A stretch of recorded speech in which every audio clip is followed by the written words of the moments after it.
तो आप सबकी डिमांड पे यार मैं कंप्लीट इन्फॉर्मेशन वीडियो लेके आ गया हूँ जी, सेक, वैक और एईसी के बारे में कि यार आपको कौन से सब्जेक्ट्स लेने चाहिए, क्या क्रेडिट्स होते हैं, ठीक है, कौन से कॉलेज में आप ले सकते हो, कौन से ऐसे सब्जेक्ट्स हैं जिसमें आपको एग्जाम नहीं देना पड़ता। तमाम सारी चीजों के बारे में इस वीडियो में आपको बताऊंगा। क्रेडिट्स के बारे में बताऊंगा यार, फर्स्ट ईयर में कितने क्रेडिट्स होते हैं, सेकंड ईयर में कितने होते हैं, सारी चीज की इन्फॉर्मेशन देने वाला हूं। तो वीडियो का एंड तक जरूर देखना और यार ज्यादा से ज्यादा अपने दोस्तों के साथ शेयर कर देना, क्योंकि इस इन्फॉर्मेशन को निकालने में काफी टाइम लगा है। ठीक है, तो स्टार्ट करते हैं सबसे पहले जनरल इलेक्टिव के साथ। तो यार सबसे पहले आपके डीएससी के 3 सब्जेक्ट्स होते हैं आपके पास, जो आपके मेन सब्जेक्ट्स रहते हैं। ठीक है, उनके अलावा आपके पास होता है जनरल इलेक्टिव। ठीक है, ये जो आपके 3 सब्जेक्ट्स होते हैं वो आपके मेन सब्जेक्ट्स होते हैं, इनकी रेगुलर क्लासेस होती हैं और जनरल इलेक्टिव की भी रेगुलर क्लासेस होती हैं। अब जो जनरल इलेक्टिव है ना यार, उसका हर एक सेमेस्टर में आपको 4 क्रेडिट्स मिलते हैं। हर एक सेमेस्टर में आपको 4 क्रेडिट्स मिलेंगे।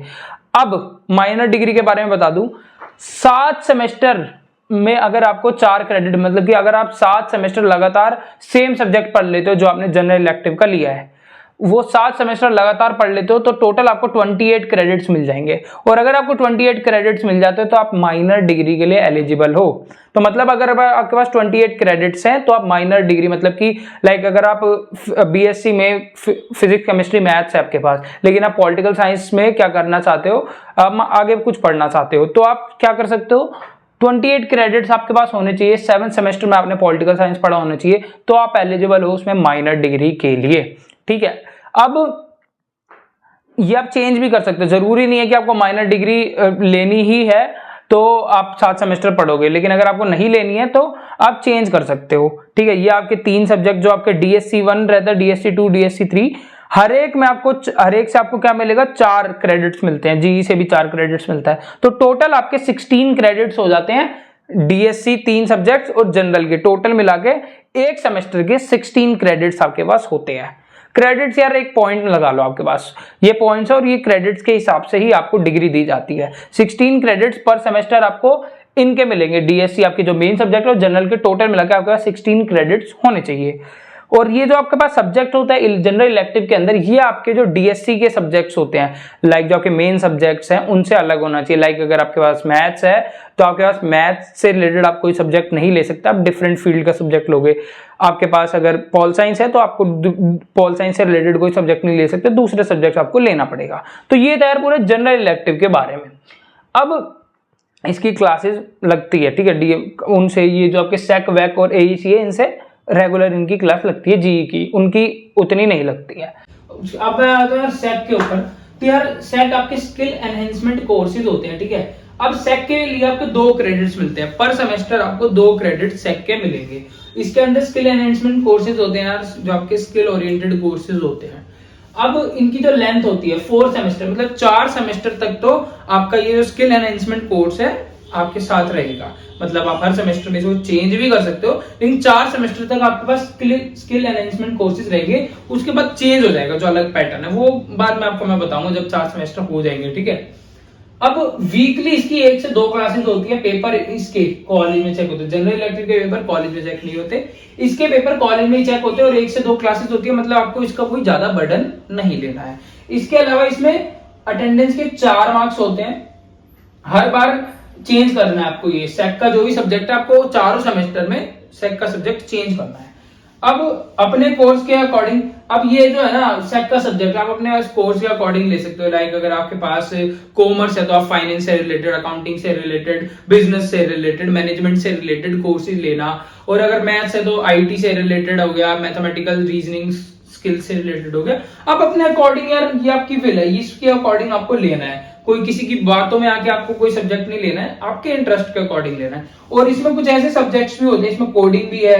तो जैसे कि आपका मेरे पास सॉफ्टवेयर आर था, उसमें भी कुछ ज्यादा होता नहीं था, मतलब कर सकते हो, इजी सब्जेक्ट था। पाइथन भी आपको देखने को मिलता है। और इसमें कुछ ऐसे सब्जेक्ट्स है like coding, like basic IT tools है, डिजिटल मार्केटिंग है, क्रिएटिव राइटिंग है। इनके अंदर आपके कोई एग्जाम नहीं होते। तो यार आपका थोड़ा है कि यार एग्जाम से थोड़ी छुट्टी लेनी है तो आप ऐसे सब्जेक्ट्स को ले सकते हैं। ठीक है, इनमें एग्जाम्स नहीं होते, खाली आपका प्रैक्टिकल्स होते हैं। अब यार आया था आपका वोकेशनल वैल्यू एडिशन। अब आया था आपका वैल्यू एडिशनल कोर्सेज। इसके भी यार 2 क्रेडिट होते हैं पर सेमेस्टर। ठीक है, इसकी लेंथ भी आपकी 4 सेमेस्टर तक चलती है, उसके बाद जो है चेंज होगा आपका। पेपर चेकिंग यार इसकी कॉलेज के अंदर ही होती है, वीकली 1 से 2 क्लासेस, ज्यादा बर्डन है नहीं। अटेंडेंस के वही 4 मार्क्स इसके भी होते हैं। अब इसके अंदर ना यार सब्जेक्ट्स होते हैं जो आपकी लिस्ट डाउन मैं आपको डिस्क्रिप्शन में भी दे दूंगा, ठीक है, यहाँ भी आप देख सकते हो। इसके अंदर एनसीसी कैंडिडेट कॉन्स्टिट्यूशनल, अगर एनसीसी में आपका इंटरेस्ट है तो आप एनसीसी कैंडिडेट वाला सब्जेक्ट ले सकते हो।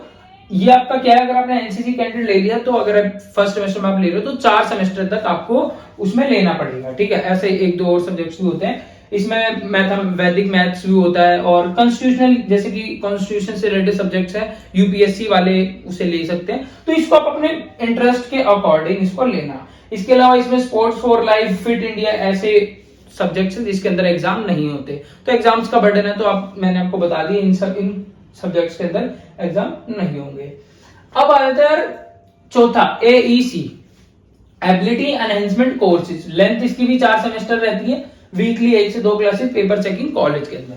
अब इसकी अटेंडेंस के 4 मार्क्स होता है, और ईवीएस और लैंग्वेज आपका ऑड इवन सेमेस्टर में चलता है। लाइक अगर कॉलेज वालों ने आपको फर्स्ट सेमेस्टर में ईवीएस दे दिया तो सेकंड में इंग्लिश होगा, फिर थर्ड में ईवीएस, ऐसे ऑड इवन चलेगा। और ये हर कॉलेज का अलग हो सकता है। लाइक अगर आपको दयाल सिंह कॉलेज में ईवीएस पहले दे रहे हैं तो हो सकता है मोतीलाल में आपको लैंग्वेज पहले दे रहे हो, ठीक है, तो वो डिफर करेगा, लेकिन ऑड इवन बेस चलेगा। अब इसमें जो लैंग्वेज है ना उसकी एलिजिबिलिटी रहती है। लाइक अगर आपका हिंदी आपको पढ़ना है तो आपने 12th तक पढ़ी होनी चाहिए, पंजाबी सब्जेक्ट लेना लैंग्वेज में तो 8th तक पढ़ी होनी चाहिए। इस तरह की कुछ एलिजिबिलिटी है हर एक कॉलेज की, वो आपके कॉलेज के ब्रोशर के अंदर आपको जो भी आपका नोटिस आया हुआ है उसके अंदर आपको ये चीज देखने को मिलेगा। तो अपनी एलिजिबिलिटी के अकॉर्डिंग ही आप लैंग्वेज चूज कर सकते हो। आप पंजाबी सीखना चाहते हो तो उसके लिए एलिजिबिलिटी है कि आपने 8th तक उसे पढ़ा होना चाहिए, ठीक है। तो मोस्टली हिंदी ही पढ़ी होती है 10th तक लोगों ने, तो मोस्टली आपके पास हिंदी या इंग्लिश यहाँ पे मिल रहा होता है। अब बताए तो क्रेडिट्स का। अब 2 इसमें क्रेडिट्स होते हैं, 2 इसमें और 16 क्रेडिट्स मैंने यहाँ पे गिनवाए थे। तो टोटल 22 क्रेडिट्स पर सेमेस्टर आपको मिलने वाले हैं, ठीक है। एक सेमेस्टर के 22 क्रेडिट्स हैं।